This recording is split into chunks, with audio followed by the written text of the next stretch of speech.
Halo sahabat fisika, semoga kalian dalam keadaan baik ya. Pada video kali ini kita akan membahas materi fisika tentang gelombang bunyi. Namun sebelum itu, perkenalkan nama saya Yosnenufa dari program studi Pendidikan Fisika, Fakultas Keguruan dan Ilmu Pendidikan Universitas Nusa Cendana Kupang.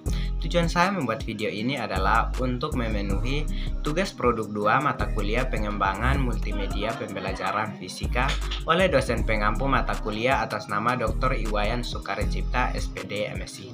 Tanpa berlama-lama, langsung saja kita masuk dalam pembahasannya. Namun sebelum masuk dalam materinya, perlu kita ketahui kompetensi dasar dalam materi ini adalah 3.10 menerapkan konsep dan prinsip gelombang bunyi dan cahaya dalam teknologi.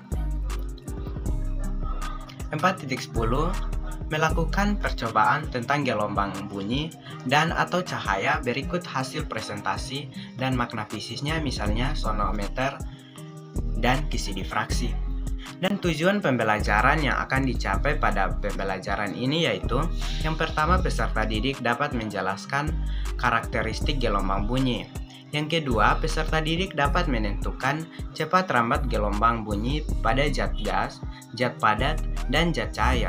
Yang ketiga, peserta didik dapat menjelaskan aplikasi gelombang bunyi dalam kehidupan sehari-hari. Selanjutnya, langsung saja kita masuk pada materinya. Yang pertama, definisi gelombang bunyi.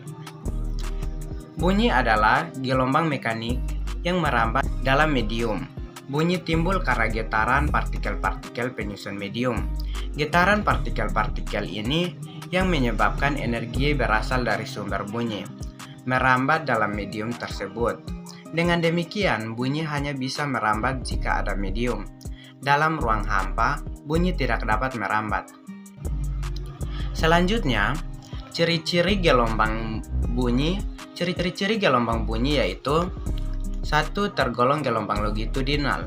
2. Tidak dapat merambat di ruang hampa. 3. Dapat dipantulkan, dilenturkan, dan dibiaskan. Yang keempat, dapat mengalami negosiasi. Yang kelima, cepat rambatnya dipengaruhi jenis medium rambatnya. Yang keenam, bunyi merambat dalam bentuk gelombang mekanik. Selanjutnya, aplikasi gelombang bunyi. Aplikasi gelombang bunyi diantaranya yang pertama adalah sonar. Seperti pada gambar, sonar digunakan dalam dunia kelautan untuk menentukan kedalaman laut tertentu dan pemetaan bentuk dasar laut. Yang kedua, pengelasan ultrasonik. Seperti pada gambar, pengelasan ultrasonik yaitu salah satu teknik pengelasan dalam bidang industri yang menggunakan frekuensi tinggi, getaran akustik gelombang ultrasonik yang dipancarkan secara lokal pada potongan 2 buah benda atau lebih yang akan disambung. Ketiga, ultrasonografi atau USG. Seperti pada gambar, ultrasonografi atau USG digunakan dalam bidang kedokteran untuk mengamati keadaan dan kondisi janin di dalam uterus seorang wanita hamil. Mendiagnosa dan pengobatan, misalnya untuk menghancurkan jaringan dalam tubuh yang tidak diinginkan seperti tumor atau batu ginjal. Selanjutnya, sumber bunyi.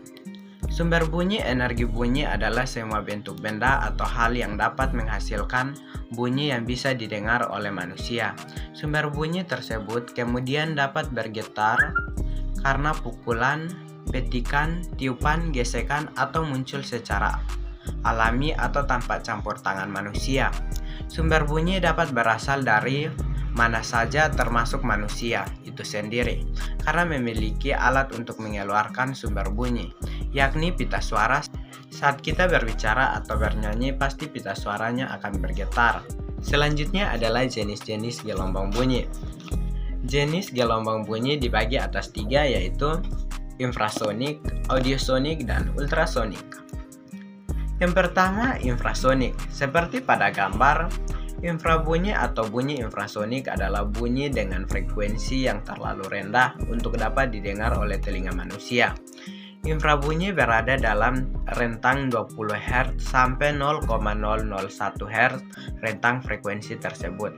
sama dengan frekuensi yang digunakan oleh seismometer untuk mendeteksi gempa bumi. Yang kedua, audiosonik. Seperti pada gambar, gelombang bunyi audiosonik adalah jenis gelombang bunyi yang frekuensinya antara 20 Hz sampai 20.000 Hz. Bunyi audiosonik menjadi satu-satunya jenis gelombang bunyi yang dapat didengar oleh manusia karena frekuensinya berada dalam batas pendengaran manusia secara normal. Dan yang ketiga adalah ultrasonik. Seperti pada gambar, ultrabunyi atau bunyi ultrasonik adalah bunyi atau getaran dengan frekuensi yang terlalu tinggi untuk bisa didengar oleh telinga manusia, yaitu kira-kira di atas dari 20 kHz. Selanjutnya adalah medium perambatan. Perambatan bunyi adalah cara bunyi merambat dengan berbagai media, yaitu melalui benda padat, benda gas, dan benda cair. Yang pertama adalah benda padat. Seperti pada gambar, bunyi lebih cepat merambat melalui zat padat karena benda padat memiliki partikel yang lebih rapat untuk merambatkan bunyi.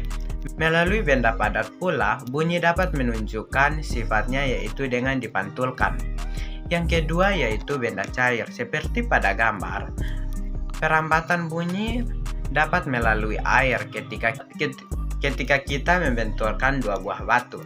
Di dalam air bunyinya bisa terdengar dari luar air dan bisa terdengar dari luar air. Hal ini menunjukkan bahwa bunyi merambat melalui air. Bunyi benturan tersebut lebih lemah dibandingkan bunyi benturan batu di luar air. Dan yang ketiga yaitu benda gas seperti pada gambar. Bunyi merambat melalui benda gas, contohnya benda gas adalah udara. Jika hujan turun biasanya disertai petir dan kemudian terdengar suara guntur. Suara guntur ini terdengar karena adanya udara. Suara guntur merambat melalui udara sampai telinga kita.